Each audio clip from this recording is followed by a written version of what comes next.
Glory to God. Hallelujah. நம்முடைய பிதாவாகிய தேவனால் கர்த்தராகிய இயேசு கிறிஸ்துவினால் உங்கள் அனைவருக்கும் கிருபை இரக்கமும் சமாதானமும் உண்டாவதாக. ஹல்லேலூயா. ஹல்லேலூயா. இந்த வேளையிலே இந்த நாளிலே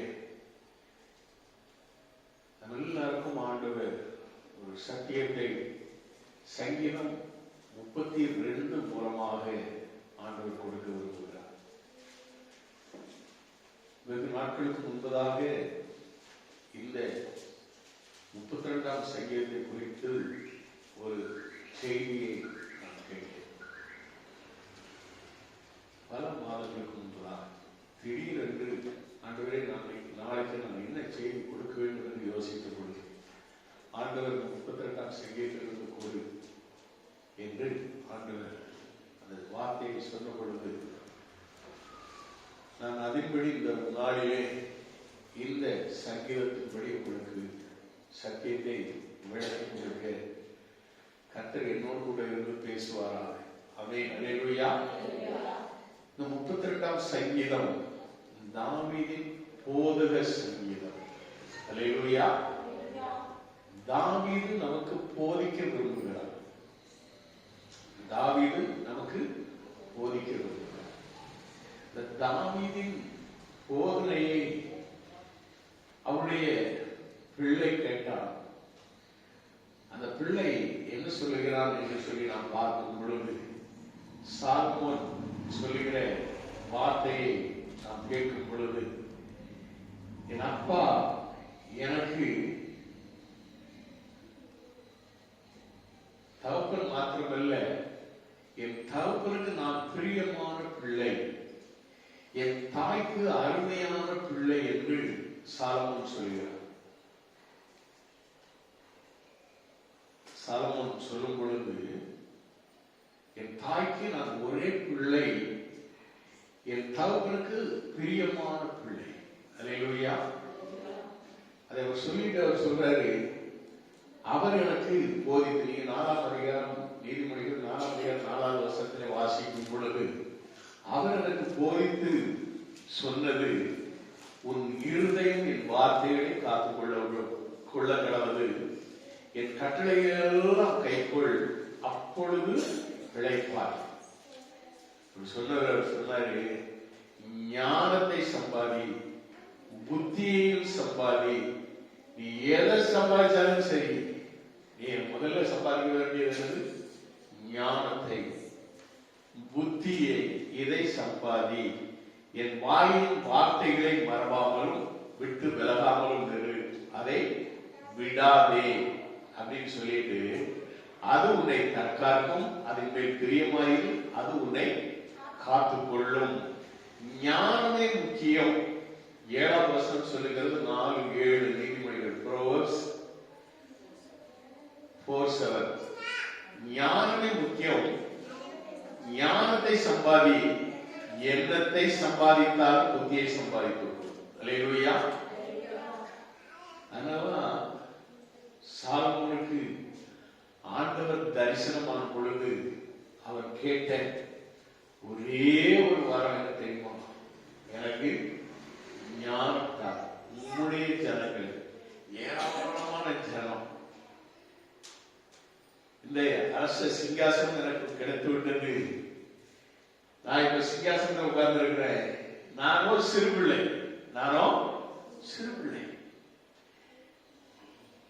ஆண்டவர் கேட்டாரு, உனக்கு என்ன வேணும்னு கேட்டாரு. அவன் ஆசையை கேட்கல, ஐஸ்வர்யத்தை கேட்கல, ஞானம் வேண்டும் என்று கேட்டான். Praise God. Hallelujah. அது யாரால் போதிக்கப்பட்டது? அவருடைய தகப்பனாலே போதிக்கப்பட்டது. Praise God. Hallelujah. அதாவது உங்கள் பிள்ளைகளுக்கு அது சிறிய பிள்ளையோ பெரிய பிள்ளையோ கல்யாணமான பிள்ளையோ எந்த பிள்ளையாக இருந்தாலும் நீங்க சொல்லி கொடுங்க, என்னத்தை சம்பாதித்தாலும் ஞானத்தை சம்பாதி, புத்தியை சம்பாதித்தாலும். ஞானம் இல்லை அப்படின்னா இந்த உலகத்துல வாழ்வதே கஷ்டம். உன் அறிவு ஒரு என்ன செய்யும்? பாதாளத்துக்கு கொண்டு போய் விட்டுரும். நீ உன் அறிவை நம்பி நீ வாழ்ந்த அப்படின்னு சொன்னா உன் அறிவு உனக்கு மேல கொண்டு வராது, உன்னை தாழ்ந்த நிலைக்கு கொண்டு போயிடும். உன் அறிவு உனக்கு என்ன செய்யாது, ஒண்ணுக்குமே உதவாது. அறிவு இருக்கணும், ஆனால் அதுக்கும் மேலானது ஞானம். இந்த அறிவோடு ஞானத்தோடு உன் அறிவு விளங்குகின்றால் இந்த ரெண்டும் உன்னை என்ன செய்யும், சீரான பாதையிலே செம்மையான பாதையிலே உன்னை வழிநடத்தும். இந்த ஞானமும் அறிவு சேர்ந்த நீ புத்தி உள்ள பிள்ளையாக நீ விளங்குவார். இன்னைக்கு அநேக பிள்ளைகளுக்கு என்று கிடையாது, ஞானமும் இருக்காது, புத்தியும் இருக்காது. அதனாலதான் இதே சாலமோன் ஞானிதான் சொல்றார், என்ன புத்தியுள்ள மனைவியோ வீட்டை கட்டுகிறார், புத்தி இல்லாத ஸ்திரீயோ அவள் கையினாலே வீட்டை இடித்து போடுகிறாள் என்று சொல்லப்படுகிறது. அதையும் அந்த ஞானம் எழுதுகிறார். காரணம் என்ன, அவன் அந்த ஞானத்தை ஆண்டவரிடத்திலிருந்து பெற்றுக்கொண்டான். எப்படி பெற்றுக்கொண்டான்? தகப்பன் சொன்ன வார்த்தையினால். தகப்பனுடைய புத்தியை கேட்கணும். பிள்ளைகள் தாய் தகப்பனுடைய புத்தியை கேட்கணும். இன்னைக்கு அப்படியே இருக்காங்க. எந்த பிள்ளையாவது தாய் தகப்பன் புத்தியை கேட்குதா? தாய் தகப்பன் கஷ்டப்பட்டு பிள்ளைகளை அப்படி படிக்க வச்சா பிள்ளைகளும் இப்படி பார்க்கும். எப்படி என்னது பிள்ளைகளோட இப்படி ஏறட்டு ஒரு வித்தியாசமான முறையில் எல்லாம் இப்படி பார்த்தா கை குறுகுறு பட்டாரம் ஒன்று கொடுத்துட்டு போல இருக்கும். அவ்வளவு கோபம். அப்படி பிள்ளைகள் பார்க்கிறாங்க. காரணம் என்ன? புத்தி இல்லாத பிள்ளைகள், ஞானம் இல்லாத பிள்ளைகள். ஞானம் ஒன்று பிள்ளைகளுக்கு வந்தா என்னை பெற்ற தாய், என்னை பெற்ற தகப்பன், இவர்கள் எனக்காகப்பட்ட பாடுகள், எனக்காகப்பட்ட கஷ்டங்கள், எவ்வளவு கஷ்டப்பட்டு எவ்வளவு வேதனையோடு அவர்கள் சம்பாத்தியம் பண்ணி என்னை முன்னேற்ற பாதையிலே கொண்டு வருவதற்காக இரவும் பகலும் கண்விழித்து இவங்க படிப்பாங்க. பெத்த தாயோ தகப்பனை இவங்க செய்ய மாட்டாங்க, தூங்க மாட்டாங்க. டீ போட்டு கொடுத்துக்கிட்டு பிள்ளை ராத்திரி முழுவதும் என்ன செய்யணும், படிக்கணும், எக்ஸாமுக்கு படித்து பரிசு எழுதணும். இதை என்ன செய்வாங்க, பெத்தவங்க காத்திருப்பாங்க. இவங்களோடு அவங்களும் நித்திரை இழக்கிறாங்க. அப்படிப்பட்ட ஒரு ஒத்தாசையாக உறுதுணையாக இருக்கக்கூடிய பெற்றவர்களை பிள்ளைகள் மதிக்காவிட்டால் உன் தாயும் தகப்பனையும் கனம் பண்ண, அப்பொழுது உன் ஆயுசு, உன்னுடைய ஆயுசு நாட்கள் என்ன செய்யும், விருத்தியாகும், நீடித்திருக்கும். அப்படி இல்லை. பிள்ளைகள் பெற்றவங்களை ஏற்றிருக்கிறாங்க, பெற்றவங்களுக்கு விரோதமாக பேசுகிறாங்க, பெற்றவங்களை ஒரு மாதிரியாக பார்க்கிறாங்க, பெற்றவங்களை கேவலமாக கூட நினைக்கிற எத்தனையோ பிள்ளைகள் இருக்கிறாங்க. இவங்க பெற்ற பிள்ளைகள் அப்படின்னா இவங்க அவங்களுடைய தலைமுறை எப்படி பார்க்கறது அது ஒரு பகுதியில் இருக்கு. அதனால பெற்றவங்களுக்கு நீ எப்படி தனம் கொடுக்கிறாயோ, மதிப்பை கொடுக்கிறாயோ, அதுக்கு நீ என்ன செய்யணும், உனக்கு ஞானம் இருந்தா நீ பெற்றவங்களை தியானம் பண்ணுவோம். ஞானம் இல்லைன்னா உனக்கு அறிவும் இருக்காது, அறிவும் இருக்காது. படிப்பறிவு அது படிப்போடதான். படிப்பறிவு வச்சுக்கிட்டு A+B² அப்படின்னு சொல்லிட்டு போய் கடையில் போய் நின்று எனக்கு ஒரு வெங்காயமும் தக்காளியும் கொடுங்க அப்படின்னு சொல்ல முடியுமா? அவனுக்கு ஏதா வெங்காயம் பீனா தக்காளியும் தெரியுமா? A+B² அப்படின்னு சொல்லிட்டு கொடுங்க அப்படின்னு அவன் என்ன எழுதுவான், படிப்பை வந்து மூஞ்சில் எழுதுவோம், சப்புல எழுதுவோம், பைத்தியம் மாதிரி யாருக்கு காலையில வந்து படிப்பறிவு என்பது கிடையாது. ஞானமும் புத்தியும் வாழ்க்கையிலே நாம் பெற்றுக்கொண்டால் ஞானம் நம்ம என்ன செய்யும், கடைசி வரை நம்மை வழிநடத்தும். இதைத்தான் இந்த சாலமோன் அவன் தகப்பன் மூலமாக பெற்றுக்கொண்டபடினாலே அனைத்து இஸ்ரவேல் சபை அனைத்தையும் அவன் என்ன செய்தான், ஆளுகை செய்தது மாத்திரமல்ல, ஆசீர்வாதமாக வழிநடத்தினான். அவன் காலத்துல யுத்தம் இல்லாதபடி பூமி அமெரிக்கையாக இருந்தது, சமாதானமாக இருந்தது என்று வேதம் சொல்லுகிறது. அல்லேலூயா. அவனை தேடி பல நாட்டவர்கள் அவனுடைய ஞானத்தை, அவனுடைய வாயிலிருந்து பிறக்கும் வார்த்தைகளை கேட்பதற்காக பல தேசத்து மக்கள் தேடி அவனை தேடி வந்தார்கள். அல்லேலூயா. அருமையான தேவனுடைய பிள்ளைகளே, இதைத்தான் நாம் பார்க்கிறோம்.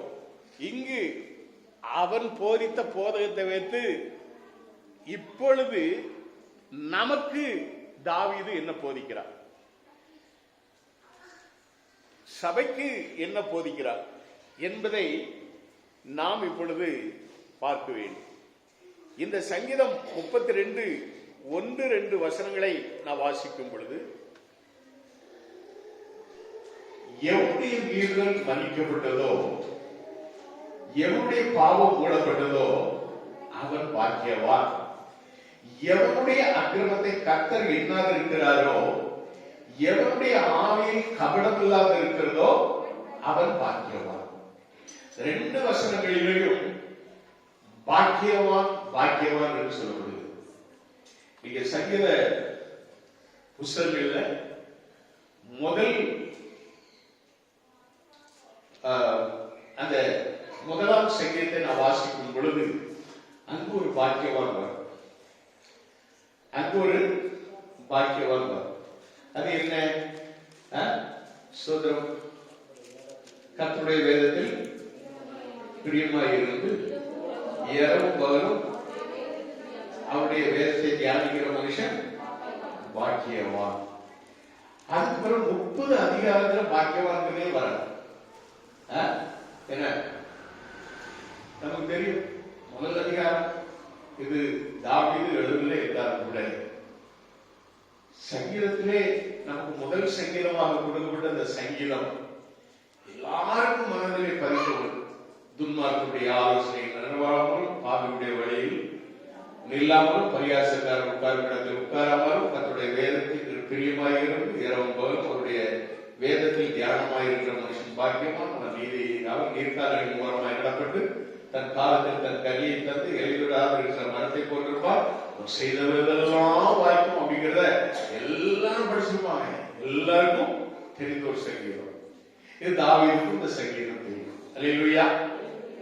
தாவீது தன்னுடைய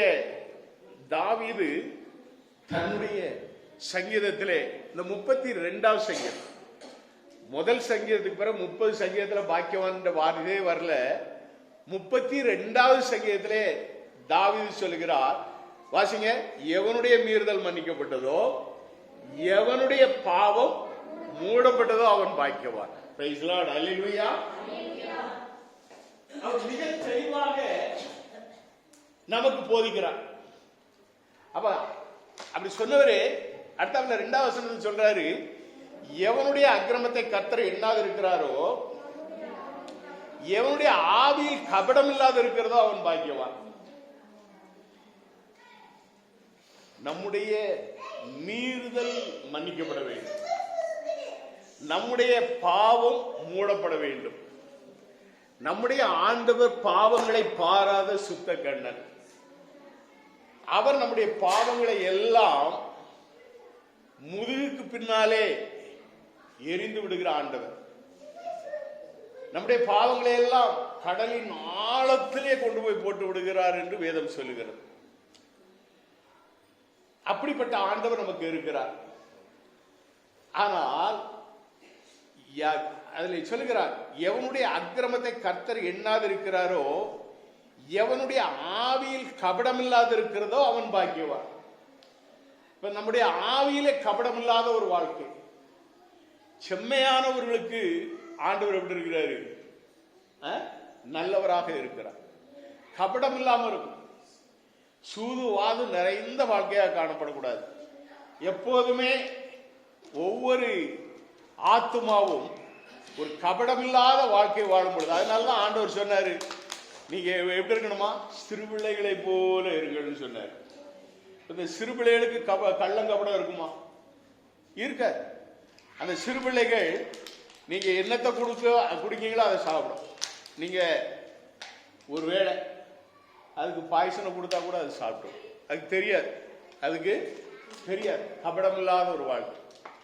இதே இது பெரியவங்க உங்கள்கிட்ட கொடுத்தா நீங்க என்ன செய்வாங்க? அப்படியே வாங்கிக்கிட்டு அப்படி ஒரு மோப்பம் பிடிப்பீங்க. அப்படியே மோந்து பார்த்துட்டு, ஏய் இதுல ஒரு மாதிரி இருக்கு, என்னத்தையும் கலந்து கொடுத்துட்டா அப்படின்னு சொல்லிட்டு, ஏன்னா கபடம் உள்ளது. அந்த கபடத்தினால நாம கொடுத்த ஆகாரத்தை நம்ம என்ன செய்வோம்? பல இதான் நம்ம டெஸ்ட் பண்ணிட்டு தான் அதுக்கு பிறகு அதை தொட்டு நாக்கில் வச்சு பார்ப்போம், சாப்பிட்டு பார்ப்போம். அதுக்கு பிறகு நல்லது தான் கொண்டாந்து கொடுத்துருக்காங்கன்னு நம்ம நினைப்போம். ஆனால் சிறு பிள்ளைகள் அப்படி அல்ல. அதனால்தான் கபடம் இல்லாத ஒரு வாழ்க்கை, ஆவியிலே கபடம் இருக்கக்கூடாது. அப்படின்னு சொல்லிட்டு அவர் சொல்றாரு, இவர்கள் பாக்கியவான்கள் அப்படின்னு சொன்னவர் 3வது வசனத்தில் சொல்றாரு, நான் அடக்கி வைத்த மட்டும் நித்தம் என் கதறினாலே என் எலும்புகள். எதை அடக்கி வச்சாரு? தாவீது எதை அடக்கி வைத்தார்? தாவீதை குறித்து வேதம் என்ன சொல்லுகிறது அப்படின்னு சொல்லி நம்ம பார்த்தோம்னு சொன்னா, தாவீதின் மேல் ஆண்டவர் பிரியமாயிருந்தார். ஆனால் அந்த தாவீது தன்னுடைய வாழ்க்கையிலே ஒரு பாவம் செய்தார்.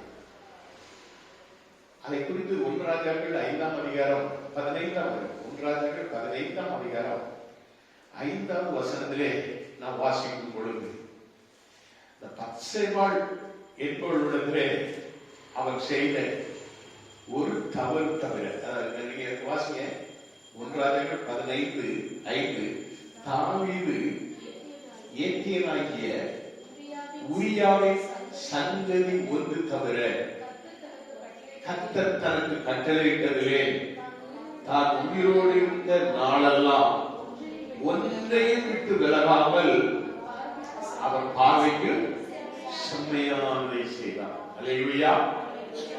அதனால்தான் சாலமோன் அவன் இஸ்ரவேல் ஜனங்களை ஆசீர்வதிக்கும் பொழுது, தேவ ஆலயத்தை கட்டி முடித்து ஆசீர்வதிக்கும் பொழுது அவன் ஒரு வார்த்தை சொல்வான், பாவம் செய்யாதவர்கள் இல்லையே அப்படின்னு ஒரு வார்த்தையை சொல்லுவான். அப்ப பாவம் செய்தவர்கள் ஆலயத்துக்கு நேராக தங்கள் கைகளை ஏறெடுத்து தங்கள் பாவங்களை அறிக்கை செய்தால் நீர் அவர்களை மன்னித்து, அவர்களுக்கு இறங்கி அவர்களை மன்னித்து அவர்களை விடுதலையாக்கி ஆசீர்வதிக்கும் என்று சொல்லி சாலமோன் ஞானி சொல்லிப்பார். Price God. அல்லேலூயா. அப்போ இங்கே நம்ம பார்க்கிறோம், தாவீது ஒரே ஒரு தவறு செய்தான். அது சிறு தவறு என்றல்ல, அந்த தவறை அவன் மறைக்கவும் செய்தான். ஐயோ, நான் செய்த தப்பு யாருக்குமே தெரியாது. யாருக்குமே நிறைய பேர் அப்படிதான் இருக்காங்க. நிறைய பேர் இருந்தது நாம செய்த தப்ப யாருக்குமே தெரியும். யார் பார்த்தா யாருக்கு தெரியும் அப்படின்ட்டு அதை என்ன செய்யாங்க, அறிக்கை செய்யாதபடி அந்த பாவத்தை சிலருக்கு தொடர்ந்து செய்கிறவர்களுக்கு, சில பாவத்தை விட்டாலும் கூட அதை ஆண்டவரிடத்தில் சொல்லி அறிக்கை செய்து பாவத்திலிருந்து மன்னிக்க பெற்றார்களா என்றால் இல்லை. நாம் அந்த போதன சங்கீதத்தில் முதல் 2 வசனத்தை நம்ம இப்படி வாசிச்சோம். அடுத்த 2 வசனங்களையும் நம்ம வாசிக்கும் பொழுது நம்ம அங்க பார்க்கிறோம், அவங்க சொல்றாங்க, யாரு? தாவீது சொல்றாரு, நான் அடக்கி வைத்த மட்டும் என் உள்ளத்திலேயே போட்டு இந்த பாவத்தை நான் அடக்கி அடக்கி வச்சு யாருக்குமே சொல்லாம இருந்ததுனால நித்தம் என் கதறினால என் எலும்புகள் வளர்ந்து போயிட்டு இரவும் பகலும் என் மேல் உங்களுடைய கை பாரமாய் இருந்ததுனாலே என் சாரம் உஷ்ணகார வறட்சியை போல வறண்டு போயிட்டு அப்படிங்கிற சாரமற்றவனாக பலமற்றவனாக என்னுடைய சரீரமே வேதனையோடு என் எலும்புகள் எல்லாம் உலர்ந்து போயிட்டு என்று சொல்லி கதறுகிறார். எதனாலே கதறுகிறார்? அறிக்கை செய்யாதபடினாலே, பாவத்தை மூடுனதுனால. இந்த பாவம் நான் செய்த பாவம் யாருக்குமே தெரியாது. அவனை அங்க யுத்த களத்துல அப்படி முன்னால நினைச்சுட்டேன் காலி பண்ணிட்டேன். அதுக்கு பிறகு நான் என்ன பண்ணேன், பச்சைவா ஒரு விடவை நான் என்ன செய்தேன், கல்யாணம் பண்ணிட்டு அப்படியே அவாட்டி என்ன செய்தேன், ஒரு விதவையை கல்யாணம் பண்ணிட்டு எல்லாரும் பீத்தலா பெருமையா பேசும்படியா நான் அப்படியே வாழ்ந்துட்டேன். இதுதான் அவனுடைய வாழ்க்கை. இன்றைக்கும் அநேகர் தங்களுடைய தப்பிதங்களை பாவங்களை ஆண்டவர்களை அறிக்கை செய்யாது. அதற்கு நம்முடைய 5ஆம் வசனத்துல அவர் சொல்றாரு, நான் என் அக்கிரமத்தை மறைக்காமல் என் பாவத்தை உமக்கு அறிவித்தேன், நான் என் வீரர்களை கர்த்தருக்கு அறிக்கையிடுவேன் என்றே தேவரீர் என் பாவத்தின் தோஷத்தை மன்னிப்பேன். கரங்களை தட்டி தேவனை மேம்படுத்துவோமா? தாவீது பாவத்தை, என் அக்கிரமத்தை மறைக்காமல் என் பாவத்தை உமக்கு அறிவித்தேன் என்று சொன்னார். எவ்வளவு நாள் அடக்கி வச்சிருந்தான்? அடக்கி வச்ச நாளெல்லாம் இருந்துச்சு அந்த பாவம்.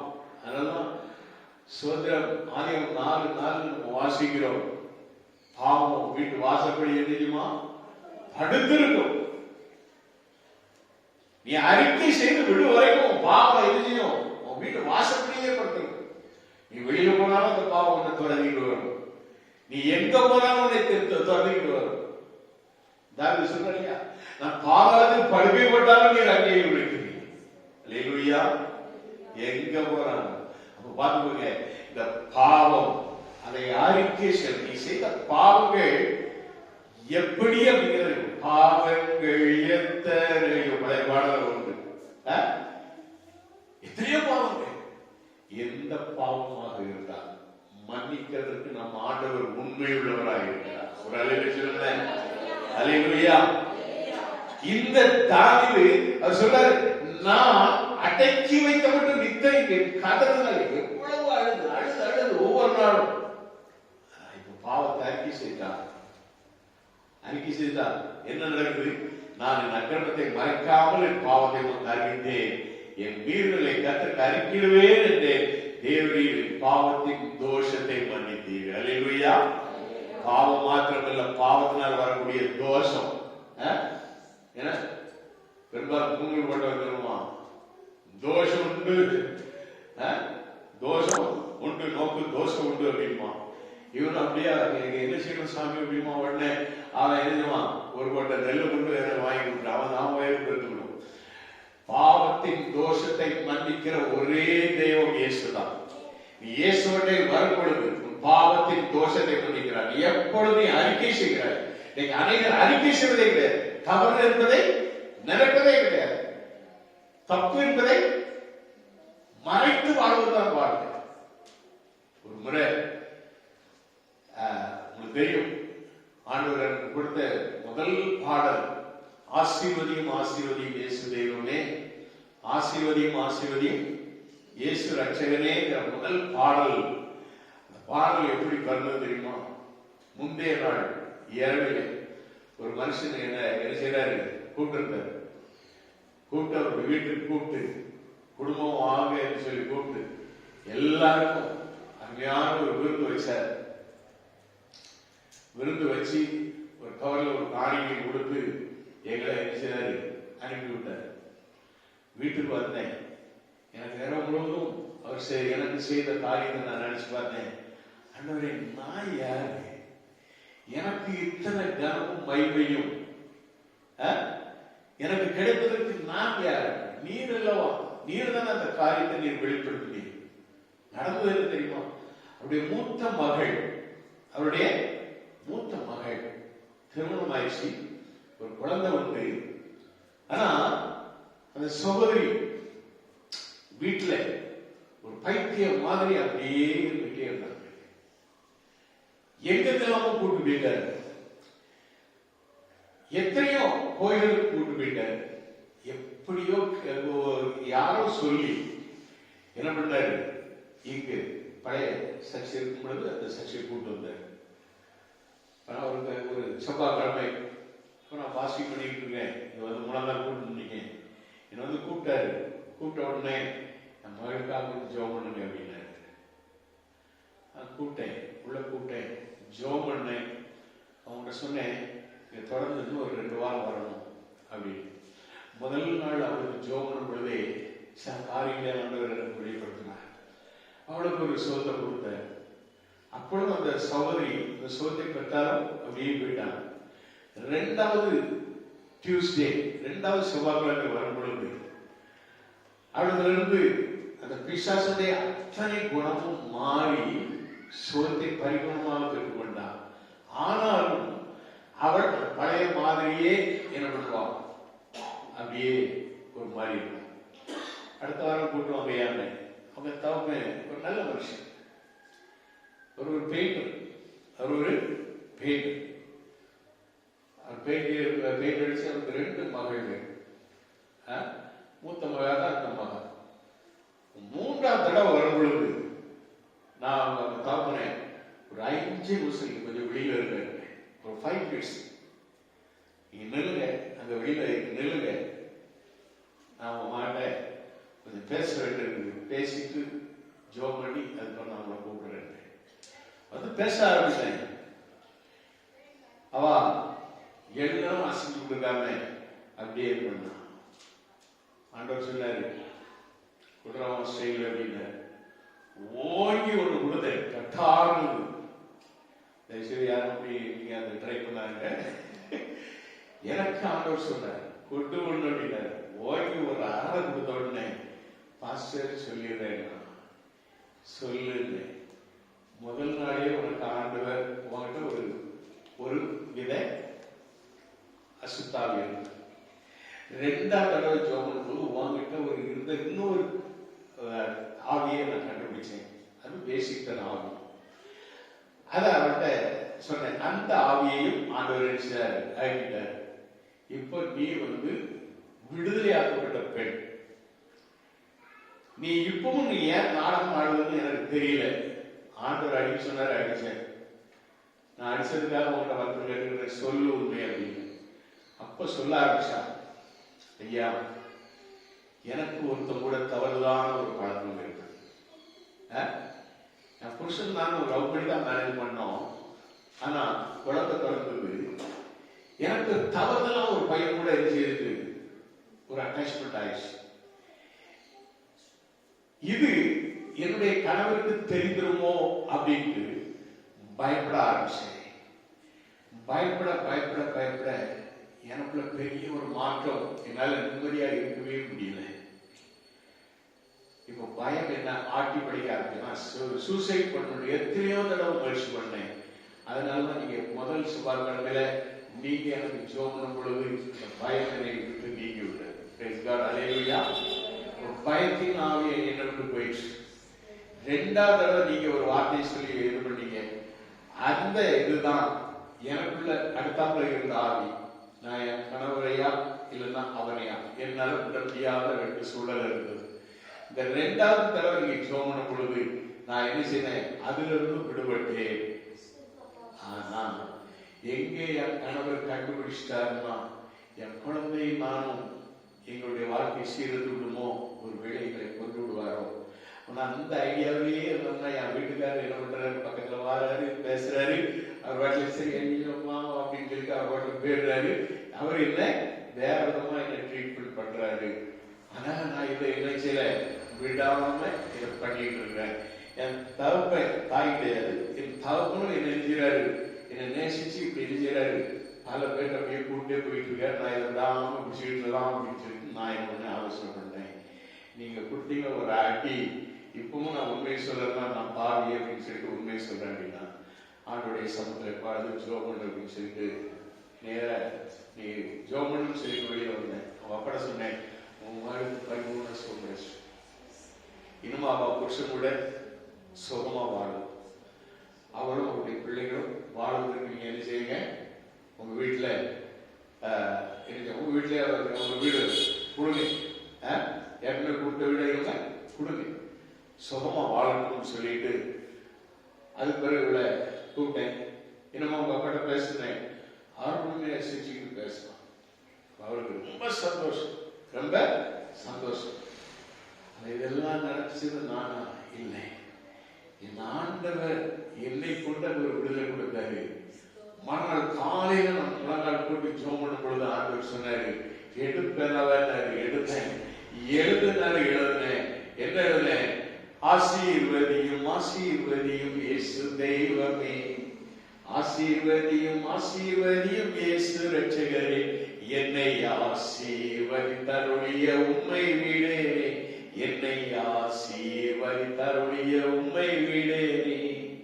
ஆசீர்வதிப்பது உமக்கு பிரியமே, ஆசீர்வதிப்பது உமக்கு பிரியமே, ஆசீர்வதிப்பது உமது சித்தமே, என்னை ஆசீர்வதிப்பது உமது சித்தமே. பாடல் முழுவதும் ஒரு வரி தப்பாம ராகத்தோடு எனக்கு கொடுத்தார்.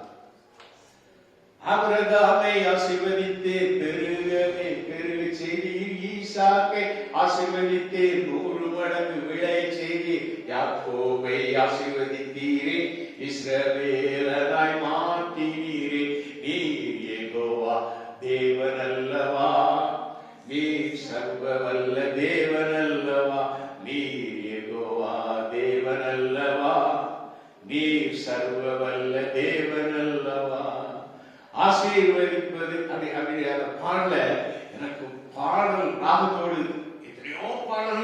வாழ்க்கையில வந்தது. ஒன்று கூட நான் எழுதுனதே கிடையாது. இந்த பாடலை எழுதும்படி கிருபை செய்தார். அதுக்கு பிறகு பல பாடல்கள் நான் எழுதி அதுல ஒரு வாலியம் தான் என்னால் முடியுது. அடுத்த வாலியம் போடுவதற்கு இன்னும் முயற்சி செய்கிறேன். பிரைஸ் காட், ஹல்லேலூயா. அருமையானவர்களே, நான் எதுக்காக அதை சொல்வாருன்னு சொன்னா, ஆசோதரர் நம்மை கொண்டு ஆண்டவர் செய்கிறார், நம்மோடு கூட இருந்து ஆண்டவர் செய்கிறார். அதன் காரியம் என்ன? எதிரில் இருப்பவர்கள் பாவ மன்னிப்பை பெறணும். அவங்க அறிக்கை செய்யணும். தேவ சகோதரே, அந்த சகோதரி பாவ அறிக்கை செய்து, யார்கிட்ட சொன்னது மட்டுமல்ல, பாவ அறிக்கை செய்ய சொல்லிட்டு நான் கொஞ்ச நேரம் போற பொழுது அவர் நல்ல அழுது சோமட ஆரம்பிச்சா. இப்போ அவர் கணவனோடு பிள்ளையோடு நல்ல ஒரு சந்தோஷமான ஒரு குடும்ப வாழ்க்கையை அனுபவித்துக் கொண்டிருக்கிறார். பிரைஸ் காட், ஹல்லேலூயா. அதற்கு இங்கே அவர் சொல்றாரு, நான் என் அக்கிரமத்தை மறைக்காமல் என் பாவத்தை உமக்கு அறிவித்தே என் மீறுதல்களை கர்த்தருக்கு அறிக்கிறேன் என்றே என் தேவனின் என் பாவத்தின் தோஷத்தை மன்னித்தி அப்படின்னு சொல்லிட்டு இதற்காக சகாயம் கிடைக்கும் காலத்தில் பக்தியுள்ளவன் எவனும் உம்மை நோக்கி விண்ணப்பம் செய்வான். அப்பொழுது மிகுந்த பிரவாகம் வந்தாலும் அது அவனை அணுகாது. நீர் எனக்கு மறைவிடமாய் இருக்கிறீர், என்னை நீர் இக்கட்டுக்கு விலகி காத்து ரட்சணிய பாடல்கள் என்னை சொல்லும்படி செய்வீர். சேலாம். அல்லேலூயா. முதல் சேலா. இந்த சேலா அப்படின்னா இந்த பாடல் அப்படி எழுதி வரும்போது சேலா, அதுல ஒரு ஸ்டாப், அதுல ஒரு ஸ்டாப். நான் பாடின முதல் பாடல் வந்து எனக்கு ஸ்டாப்பே ஆர்டர் கொடுக்கல, படப்படப்பட எல்லாம் எழுதி முடிச்சுட்டு தான் அதுக்கப்புறம் ஃபுல் ஸ்டாப் வைக்க சொன்னார். அப்பதான் சேலா. இங்க முதல்ல 5வது வருஷத்துல ஒரு சேலா வரும். அடுத்ததாக அவர் சொல்றாரு, தாவீது சொல்றாரு, என்ன சொல்றாரு? சகாயம் கிடைக்கும் காலத்தில் பக்தியுள்ளவன் எவனோ உம்மை நோக்கி விண்ணப்பம் செய்வான். அல்லேலூயா. பக்தியுள்ளவன் எவனோ பாவ அறிக்கை செய்வான், விண்ணப்பம் பண்ணுவான், தன்னுடைய பாவத்தை அறிக்கையிடுவான். அப்போ மிகுந்த ஜலப்பிரவாகம் வந்தாலும் சுனாமியே வந்தாலும் அவனை முடியாது. ஒரு அலையில சொல்லுவோமா? அல்லேலூயா. சுனாமி என்பது தண்ணீர்ல வரக்கூடிய சுனாமி மட்டும் இல்ல. சில சுனாமிகள் எப்படி ஒரு குடும்பத்துக்குள்ள பிரச்சனையா வரும், போராட்டமும் வரும். சில பிரச்சனைகள்லாம் வந்ததுன்னா குடும்பத்தையே அடிச்சு போறது மாதிரி வரும். குடும்பமே நிலை குலைத்து போகக்கூடியான பிரச்சனைகள்லாம் வரும். ஆனால் ஜலப்பிரவாகம் ஆண்டவர் சொல்லாரு, ஜலப்பிரவாகம் வந்தாலும் அது அவனை அணுகாது. அல்லேலூயா. அணுகாது, அணுகாது பாதுகாக்கிற ஆண்டவர். அருமையான பிள்ளைகள், இன்னொரு இடத்துல சங்கீதக்காரர் சொல்றார், அவர் அவன் நடுவில் இருக்கிறார், அசையாது அப்படின்னு சொல்லிட்டு ஒரு சங்கீதத்துல அது சொல்வார். என்ன சங்கீதம் 95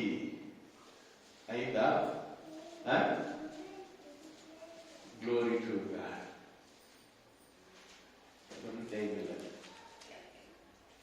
சரி, அதனால ஆப்சோதரர் இங்க அவருக்கு சொல்லிட்டு சொல்றாரு, நீர் எனக்கு மறைவிடமாய் இருக்கிறீர். ஆண்டவர் நமக்கு எப்படி இருக்கிறாரு?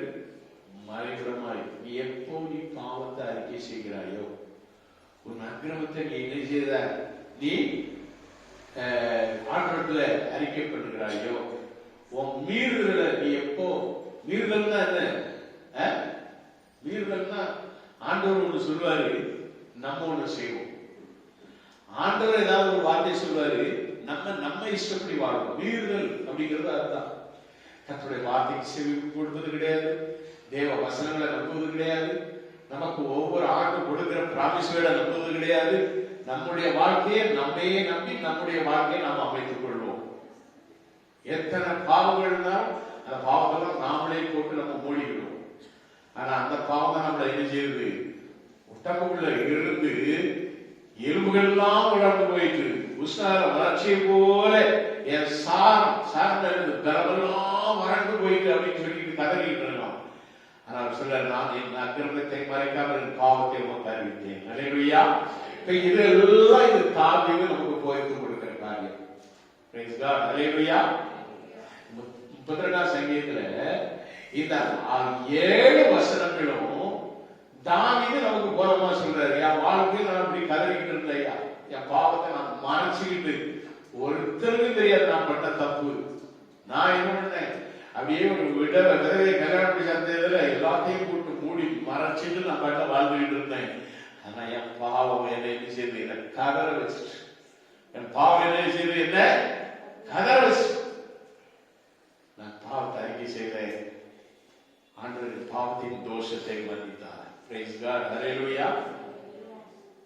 அதைத்தான் முதல் வசனத்தில் அவர் சொல்றாரு, எவனுடைய மீறுதல் மன்னிக்கப்பட்டதோ, எவனுடைய பாவம் மூடப்பட்டதோ அவன் பாக்கியவான். எவனுடைய அக்கிரமத்தை கர்த்தர் எண்ணாது இருக்கிறாரோ, எவனுடைய ஆவியில் கபடமில்லாத இருக்கிறதோ அவன் பாக்கியவான். எப்பொழுது இவன் பாவ அறிக்கை செய்யறான். 51ஆம் சங்கீதம் பாவ அறிக்கை சங்கீதம். தாவீது எழுதின காரியம்.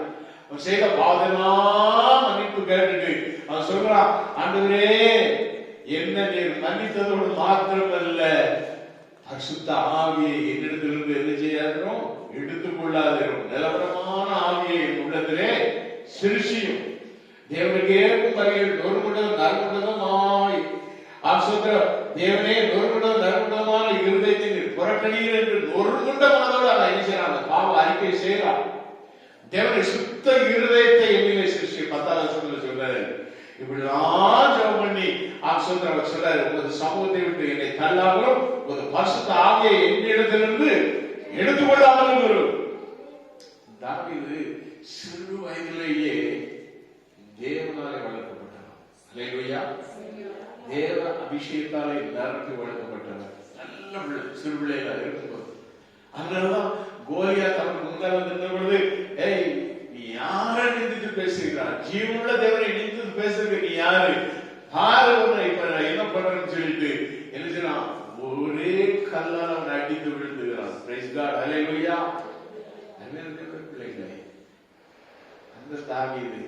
அந்த தாவீது தான் சொல்றாரு சங்கீதம்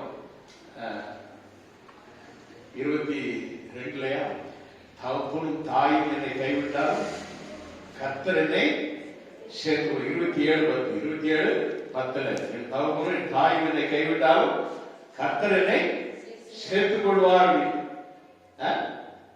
தகப்ப கைவிட்டானா? தகப்ப கைவிட்டாங்க. ஆமாங்க, ஆண்டவர் செலக்ட் பண்ற தாவீதை தள்ளி விட்டுட்டு ஈசாய் குடும்பத்துல பிள்ளைகள் எல்லாம் கூட்டுவா, பிள்ளைகளை கூட்டுவாங்க. ஒவ்வொரு பிள்ளையா பார்க்கும்போது தாவீது மட்டும் காணும். உனக்கு இத்தனை பிள்ளைகளா போவாங்க, தாப்பிட்ட கேட்க, உனக்கு இத்தனை பிள்ளைகளா? ஐயோ, இன்னொரு பையன் உண்டு, எங்க இருக்கான், ஆடு மேய்ச்சிக்கிட்டு இருக்கான், கூப்பிடுவாங்க. மறந்தானா இல்லையா? அதனாலதான் தாவீது சொல்றாரு, தகப்பனும் தாயும் என்னை கைவிட்டால் கர்த்தர் என்னை சேர்த்துக் கொள்வார். அல்லேலூயா. அன்னைக்கு தகப்பன் மறந்தான், ஆனா தேவன் மறக்கல. அவன் கூட்டத்தை வச்சு அவனை இவன் அபிஷேகம் பண்ணு, இவன் தான் இந்த ராஜ சிங்காசனத்தை எனக்கு பிரியமான ஒரு ராஜாவாக அவன் இருக்க போகிறான்னு சொல்லிட்டு அன்னைக்கு ஒரு அபிஷேகத்தை யாருக்கு, சாமுவேலுக்கு சொல்லி கொடுக்கிறார். Praise God. அல்லேலூயா.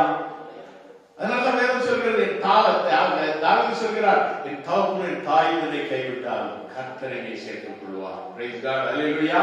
அன்னைய தேவனுடைய பிள்ளைகளே, இங்க நான் பார்க்கிறோம், இப்பொழுது ஆண்டவர் சொல்றாரு, இப்ப ஆண்டவர் பேச ஆரம்பிக்கிறாரு. என்ன பேச ஆரம்பிக்கிறாரு? 32:8 நான் உனக்கு போதித்து நீ நடக்க வேண்டிய வழியை உனக்கு காட்டுவேன், உன்மேல் கண்ணை வைத்து உனக்கு ஆலோசனை சொல்லுவேன். அல்லேலூயா. நீ போதிச்சிய, இப்ப கேளு, நான் உனக்கு போதிக்கிறபடி நீ பயிற்சி நட. உன் இஷ்டத்தின்படி நீ எழுதக்கூடாது, நடக்கக்கூடாது. நான் உனக்கு போதித்து நீ நடக்க வேண்டிய வழியை உனக்கு காட்டுவேன். அல்லேலூயா. ஆண்டவர் சொல்றாரு, இம்மானுவேல் சபை மக்களை பார்த்து சொல்றாரு, நான் உனக்கு போதித்து நீ நடக்க வேண்டிய வழியை உனக்கு காட்டுவேன். என்னாலே அன்னை ரட்சிப்பு இல்லை, என்னாலே அன்றி மீட்பரும் இல்லை, நானே கர்த்தர் என்று சொல்லுகிற கர்த்தர் நம்முடைய தேவனாய கர்த்தர். பிரைஸ் காட், ஹல்லேலூயா. உன்மேல் மனதுருகிற கர்த்தர் அவர்தான். நீ நடக்க வேண்டிய வழியை அவர்தான் உனக்கு காட்டணும். அவர் போதிக்கிறபடி நீ அவர் காட்டும் வழியிலே நடந்தால் அந்த பாதை விட்டுருக்கும் நெய்யாய் பொழிகிற பாதையாக இருக்கும். பிரைஸ் காட், ஹல்லேலூயா.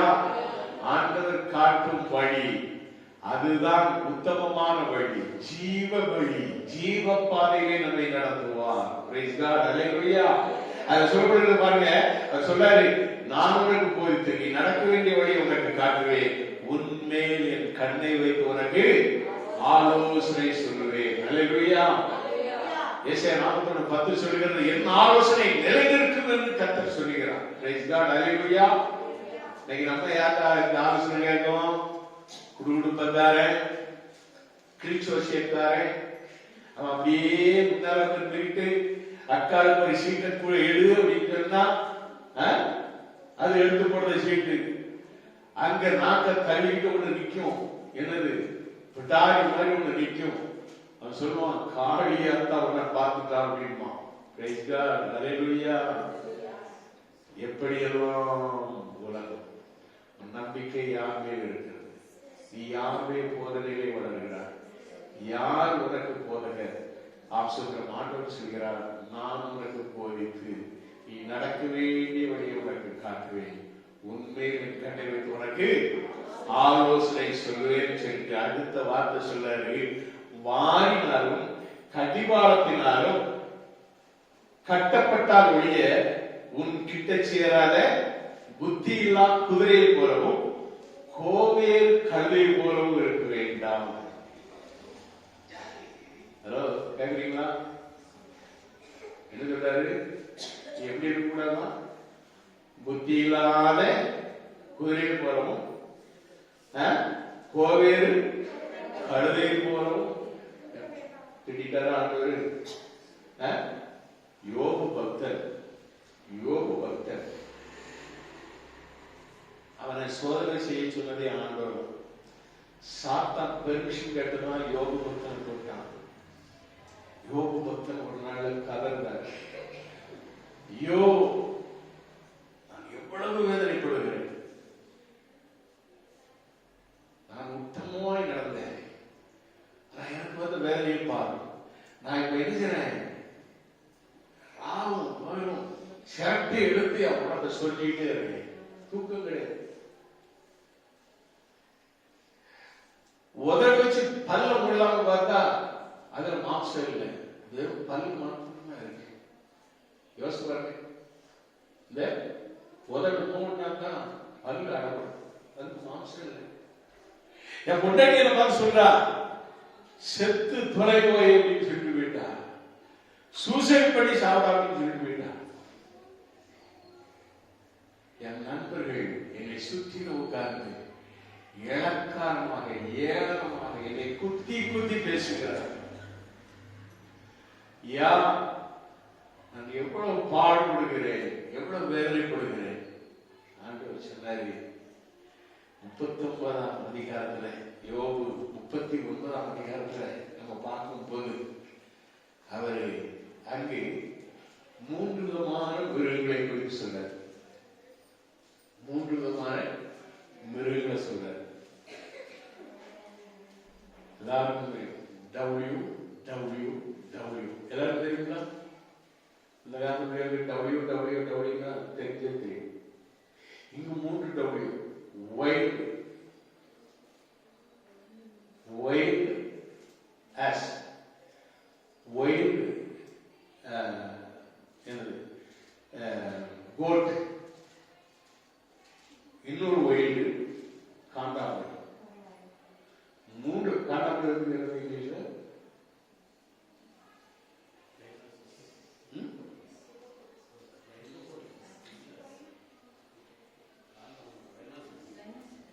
ஒத்த கொம்பு உள்ளது, ரைனோஸ், வைல்டு. இந்த 3 விதமான வைல்டு ஆண்டவர் சொல்றார். சொல்லாரு, மலையாளர்கள் ஈடும் காலத்தை அறிவாயோ, மான்கள் குட்டி போடுகிறதை கவனி. கவனித்தாயோ?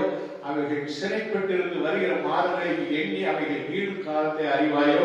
அவைகள் நொந்து குறிந்து தங்கள் குட்டிகளை போட்டு தங்கள் வேதனைகளை நீக்கிவிடும். ஓய்வு போட்டு அது என்ன செய்யும்? நொந்து குறிந்து குட்டியை போட்டு வேதனை நீக்கிறோம். அவைகளின் குட்டிகள் பலத்து, நல்லா இதுதான் கவனிக்கணும், அவைகளின் குட்டிகள் பலத்து வனத்திலே வளர்ந்து அவைகள் அன்றைக்கு திரும்ப வராமல் இருக்கும். யோசிப்பாரு, பிள்ளைகளை நீ எவ்வளவு கஷ்டப்பட்டு வேதனைப்பட்டு பெற்று வளர்த்து ஆளாக்கி வளர்ந்து வந்த உடனே பிள்ளைகளுக்கு பெற்றவங்க திரும்பி வராங்க, அப்படியே போகக்கூடிய பிள்ளைகள்.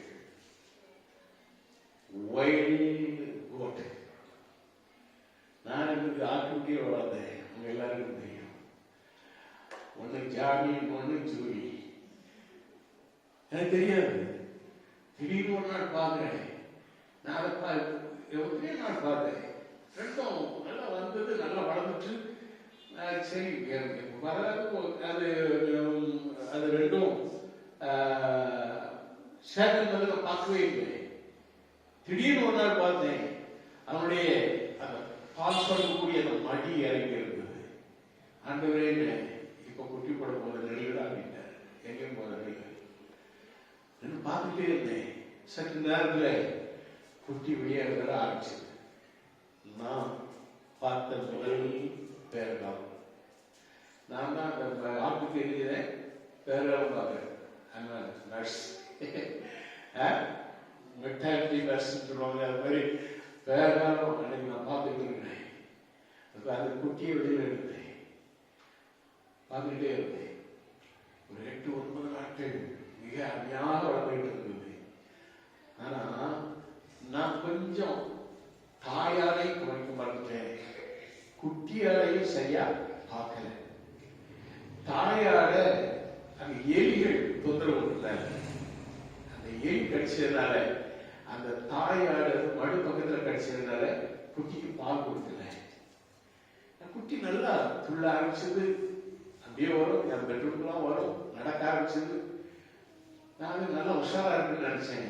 ஒரு நாள் அப்படி நின்றுட்டே இருந்தது, பார்த்துட்டே இருந்தேன். என் உள்ளத்துல நான் தப்பு பண்றேன், இந்த குட்டிக்கு என்ன ஒண்ணு செய்யணுமே, அது சரியா சாப்பிட்டதா, அது இந்த மாதிரி துள்ளுத பால் கொடுக்காம இருக்கோன்னு நினைச்சுட்டு இருந்தேன். அடுத்த 10 செகண்ட்ல பத்தனை விழுந்து செஞ்சுச்சு. உள்ளமெல்லாம் அருமையான ஒரு குட்டி. முதல்ல அந்த ஈடும் காலத்தை நம்மளுக்கு தெரியாது. ஆனா கர்த்தர் எனக்கு அந்த ஈடும் நேரத்தை தெரியப்படுத்தினாரு. வெளியே கொண்டு வந்து ஒரு 10 நாள் இருந்துச்சு அந்த குட்டி இறந்து போடுறது. அது நான் கொஞ்சம் பால் ஊட்டி வளர்ந்துக்கணும். ஆனா நான் கறந்து பாலை குடிச்சுக்கிட்டு இருந்தேன். ஏன்னா அந்த குட்டிக்கு அது பால் கொடுக்கல. என்னெல்லாமோ நினைச்சு பார்த்தேன். சரி, அதுக்கு உங்க குட்டி பால் கொடுக்கலாம்னு நான் நினைக்கும் போது அப்படி என்ன என் கண்ணுக்கு முன்னால அப்படி விழுந்து இறந்து போயிட்டு. பிள்ளைகளை வேதம் சொல்லுகிறது, அவைகள் சினைப்பட்டிருந்து வருகிற மாதங்களை எண்ணி அவைகள் ஈடும் காலத்தை அறிவாயோ? அலையா, எப்ப சிறப்படுதுன்னே எனக்கு தெரியாது. அலையா, ஆனா ஈடும் காலத்தை அறியப்பட்டாரு. அதை பெற்றெடுக்க நான் உதவி செய்தேன். ஆனா குட்டியை வளர்க்கறதுல நான் ஒரு தப்பு பண்ணிட்டேன். அன்றையிலிருந்து நான் சில காரியங்களை, அந்த சபையோடு நான் சில காரியங்களை இணைத்து பார்ப்பேன். எப்போதுமே என் வாழ்க்கையை என்னோடு அப்படி நான் இணைத்து பார்க்கல. சபைக்குதான் என்னுடைய குடும்பம், சபைதான் என்னுடைய ஜீவன். சபைக்காக ஆண்டவர் என்னை அழைத்து கொள்வது, என்னையும் என்ன செய்திருக்கிறாரு, கல்வி சுத்திகரித்து ஊழியத்தை கொள்வது நிறுத்திருக்கிறார். அதனால சபையோடு எடுத்து பார்ப்பேன். நான் செய்த தவறுகள் எல்லாம் சில நேரத்தில் அதை மாற்றி சபைக்கு நான் என்ன செய்ய வேண்டும் என்பதை ஆண்டவர் அந்த நாளிலே உணர்த்தினார். அடுத்தது 5வது வசனம் சொல்லுகிறது, காட்டு கழுதையை தன்னிச்சையாய் தெரியவிட்டவர் யார்? அந்த காட்டுக்கழுதை கட்டிலை அவிழ்த்தவர் யார்? அதற்கு நான் வனாந்தரத்தை வீடாகவும் ஒவ்வொரு இடத்தை வாசஸ்தலமாக கொடுத்தேன். இந்த காட்டு கழுதை என்ன பண்ணுமா, அந்த பட்டணத்தில் இறைச்சலை அரைச்சல் பண்ணி ஓட்டுகளுடைய கூப்பிடுவதை மதிக்கிறது. சில கழுதைகள் அப்பாடு கூடாது. நம்ம எல்லாம் அப்படி இல்லை. நான் வேற சபையில் உள்ளவங்க சொல்றேன். உங்களை சொன்னா நீங்க அடுத்த நிமிஷம் எங்களை போய் கழுதுன்னு சொல்லிட்டீங்களா, உதைக்கிற கழுதைன்னு நீங்க சொல்றீங்க. நான் வேற சபையை சொல்லணும்னு வச்சுக்கோங்க. கழுதை என்னத்தை சொன்னாலும் காது வாங்கிடுது. பட்டணத்துக்கு இறைச்சல் அதையும் செய்யலாம். சொல்லுங்க, அலட்சியம் ஓட்டுகிறவருடைய யார் நடத்துகிறார்களோ அவங்களை மதிக்கிறதே கிடையாது. எத்தனை கழுதைகள் ஊழியக்காரன் மதிக்காதவர்கள். அதை குறிச்சுதான் ஆண்டவர் சொல்றாரு. அல்லேலூயா. வைல்ட்னஸ் சபையில இப்படிப்பட்ட ஒயிட் போட்டாலும் கூடாது, ஒயிட் ஆசாவும் கூடாது. அல்லேலூயா. 9ஆம் வசனத்தில் சொல்றாரு, காண்டாம் மிருகம் உன்னிடத்தில் சேவிக்க சம்மதிக்குமோ. அல்லேலூயா. இந்த காண்டாமிருகம் இருக்க, இந்த காண்டாமிருகத்தை இங்க சோத்திரம் என்னாகும் 23ஆம் அதிகாரம் 22ஆவது வசனத்துல வாசிக்கும் பொழுது அங்கு ஆண்டவர் இஸ்ரவேல் ஜனங்களை குறித்து சொல்கிறார். 22ஆவது வசனம், தேவன் அவர்களை ஏற்றெடுத்து புறப்பட பண்ணினார், காண்டா மிருகத்துக்கு ஒத்த பலன் அவர்களுக்கு உண்டு. 24:8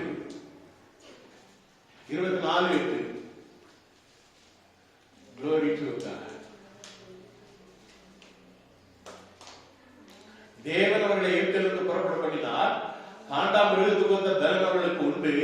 அவர்கள் தங்கள் சத்துருக்களாகிய ஜாதிகளை பட்சித்து அவர்கள் எறும்புகளை நொறுக்கி அவர்களை தங்கள் அம்புகளாலே எய்வார்கள் என்று சொல்லப்படுகிறது. காண்டா மிருகத்துக்கு வந்த பலன்.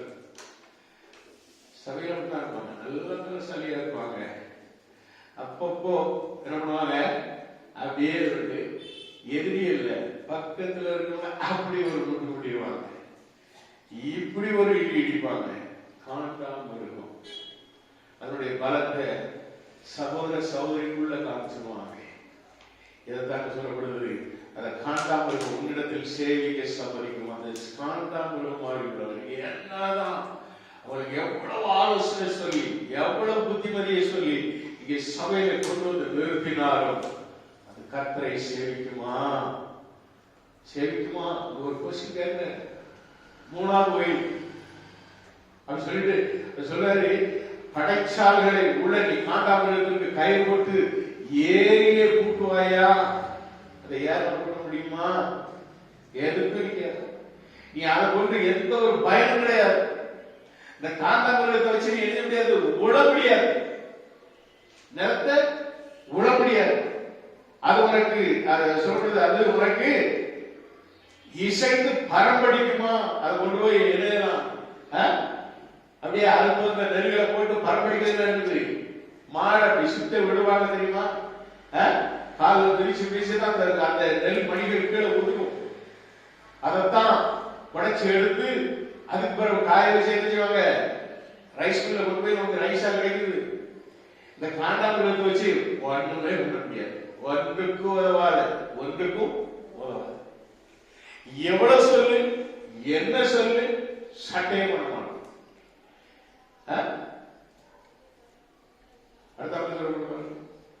அது பலம் உள்ளதற்கு நீ நம்பி அதனிடத்தில் வேலை வாங்குவாய்.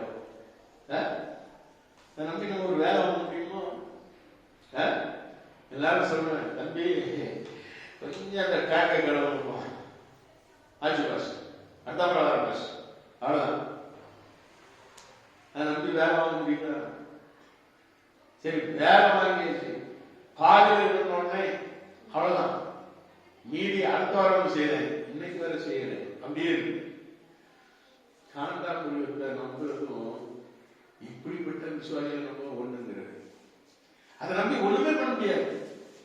அதனால நமக்கு சபைக்கு ஏதாவது இது உண்டா, ஆதாயம் உண்டா? அவர் அடுத்த வசனம் சொல்றாரு, உன் தானியத்தை அது உன் வீட்டிலே கொண்டு வந்து உன் களஞ்சியத்தில் சேர்க்கும் என்று நீ அதை நம்புவாயோ?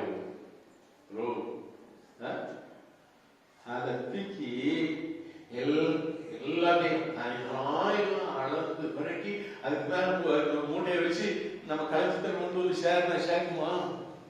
இல்ல. அறுவடை செய்த தானியத்தை கூட வந்து சேர்க்காது. ஏற்கனவே உள்ள காரியத்துக்கும் பிரயோஜனப்படாது. அறுவடை செய்தது ஆண்டுடைய வசனத்தை விதைத்து ஆத்மாவில் ஆதாயம் பண்ணி அதை கொண்டு வந்து கொஞ்சம் சபையில கொண்டு வந்து சேர்க்க அப்படின்னு சொல்லி நம்ம அனுப்பினாலும் ஆண்டவர் என்ன செய்யலாம்? செய்யாது. நல்ல யோசிப்புங்க. நாம இதுல எந்த கேரக்டர்ல இருக்கோம், ஆண்டவருடைய எதற்கெல்லாம் நம்மை அழைத்திருக்கிறாரு, எப்படிப்பட்ட ஊழியத்தை நமக்கு ஆண்டவர் தந்திருக்கிறாரு, எந்த விதமா கர்த்தர் நம்மோடு கூட இருக்கிறாரு, நாம எப்படி நடந்துக்கிறோம், நம்மளால எப்படி நடக்குதா? இல்லைன்னா நாம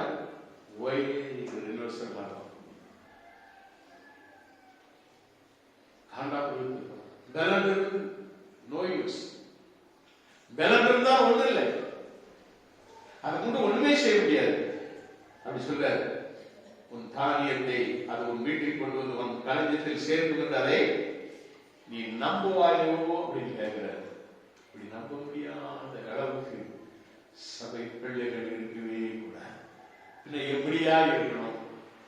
யோபுக்கு என்னத்தான் சொல்லுவாரு அப்படின்னு நம்ம பார்த்தோம்னு சொன்னா 25வது வசனத்துல ஆண்டவர் சொல்றாரு, எக்காலம் தொனிக்கும் போது அது நெய்யேந்து கனைக்கும், யுத்தத்தையும் படைத்தளவன் ஆர்ப்பரிப்பையும் சேனைகளின் ஆரவாரத்தை தூரத்திலிருந்து மோப்பம் பிடிக்கும். எது? ஆப்சோதர 19வது வசனம் சொல்லுகிறது, குதிரை. அல்லேலூயா, அல்லேலூயா. போர் குதிரை, போர் குதிரை. அது தரையை தாழடித்து தன் களத்தில் என்ன செய்து கழித்து ஆயுதங்களை தரித்தவருக்கு எதிராக புறப்படும். போர்க்குதிரை மாதிரி இருக்கணும். கர்த்தரை விசுவாசிக்கிற பிள்ளைகள் எப்படி இருக்கணும்? போர்க்குதிரை மாதிரி இருக்கணும். எதை கண்டும் கலக்கக்கூடாது, எந்த சூழ்நிலை இருந்தாலும் கலக்கக்கூடாது. நம்முடைய ஒரே பார்வை நேர் பார்வையாக இருக்கணும். நம்மளை ஓட்டி கொண்டு வராத, நான் உனக்கு போதித்து நீ நடக்க வேண்டிய வழியை உனக்கு காட்டுவேன், உண்மையிலே கண்ணை வைத்து உனக்கு ஆலோசனை சொல்வேன் என்று அந்த போர்க்குதிரை அமர்ந்திருக்கிறவர் அவர்கள் கையில் இருக்கும். கடிவாளத்தினுடைய கயர் இருக்கும். அவர் ஓட்டுகிறவர். போர் சொன்னா அந்த குதிரை போகும். போர்க்குதிரைகள் அப்படி நின்ன இடத்துல அப்படி கால தூக்கி அதை என்னமா நிகி என்று நினைக்கும். அந்த சவுண்ட் தான் நிகிங்கிறத ஒரு 10 முறை சொன்னீங்கன்னா அது நினைக்கிற சவுண்ட் வந்துடும். போர்க்குதிரை தூரத்திலிருந்து எதிரிகளை மோப்ப பிடிக்கும். அபிஷேகம் பெற்ற குதிரை. அல்லேலூயா. ஆண்டவர் இயேசுவை சுமக்கிற குதிரை. Praise God. அல்லேலூயா. அதுதான் போர் குதிரை. அதை குறித்து என்ன சொல்லப்படுகிறது?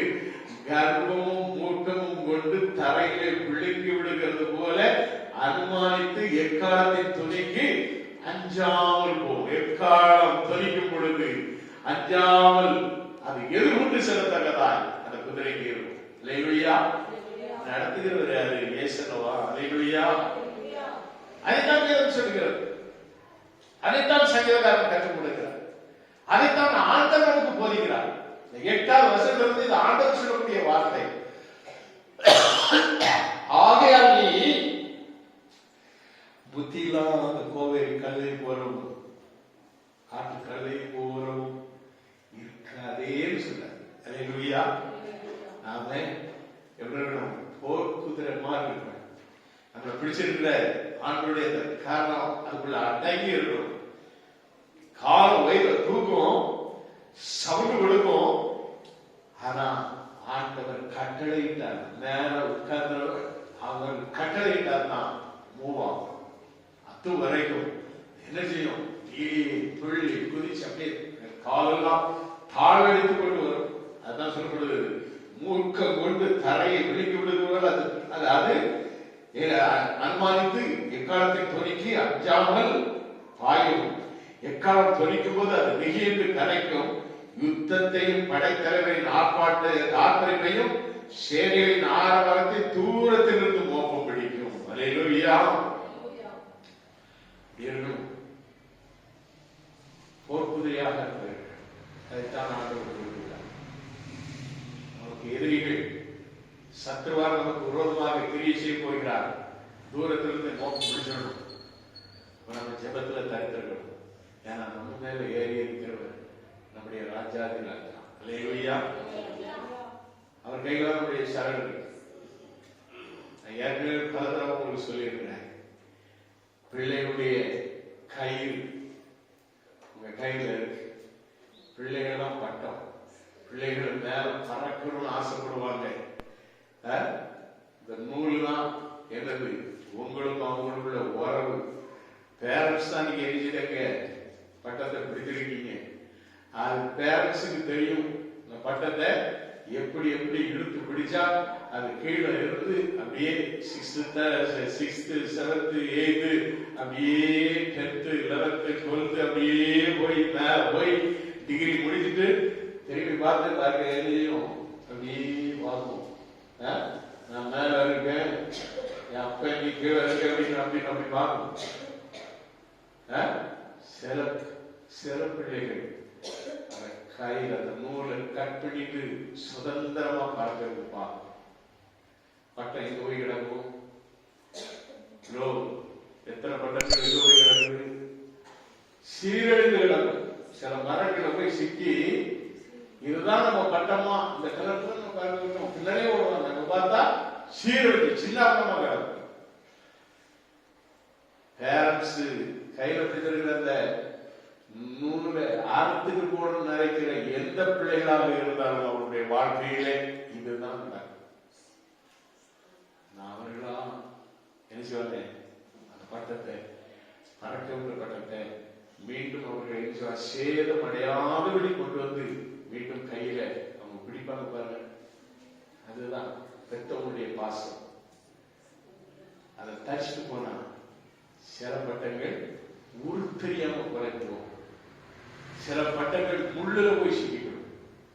நம்ம வாழ்க்கை பல விதமாக சீரழிந்து போய்விடும்.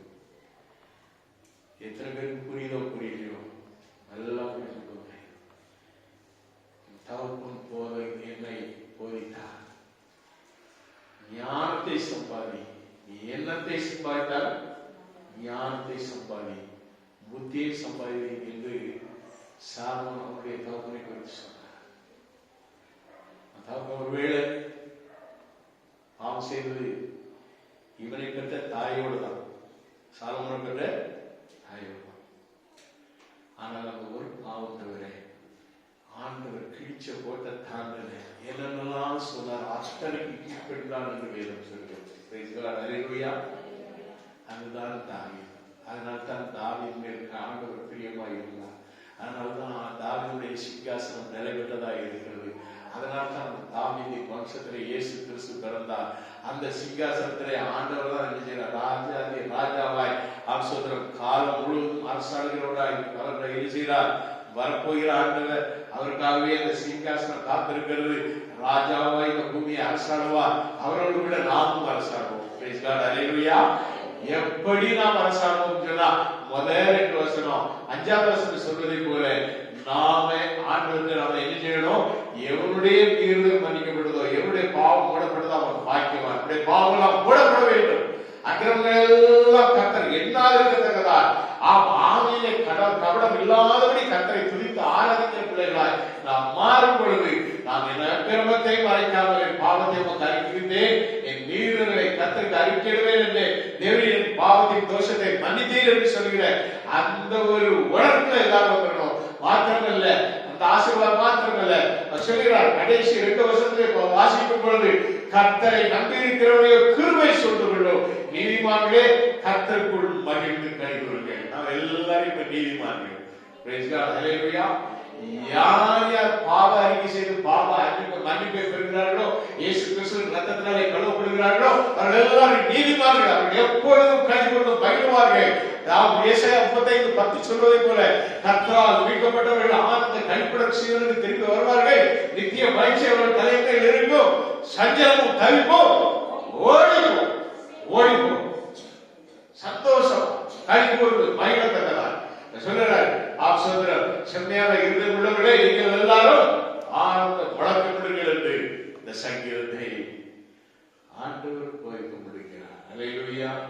நம்முடைய நீதிமான்கள் ஆக்கிய ஆண்டவர் ஒவ்வொரு நாளும் நம்முடைய நீதிமான் நம்முடைய இருதயத்தை சொன்ன ஆவியை கவலைதான் செம்மையான இருதயம் உள்ளவர்கள் அப்படி மாற்றி நம்மை பாக்கியவர்களாக மாற்றி அவருடைய வருகையிலே நம்மை சேர்த்துக்கொள்ள ஆயத்தமாக எல்லாம் ஒரு நிமிஷம் நாம் எல்லாரும் எழுந்து நின்று சுதந்திரம் ஆண்டவருக்கு ஒப்பு கொடுப்போம்.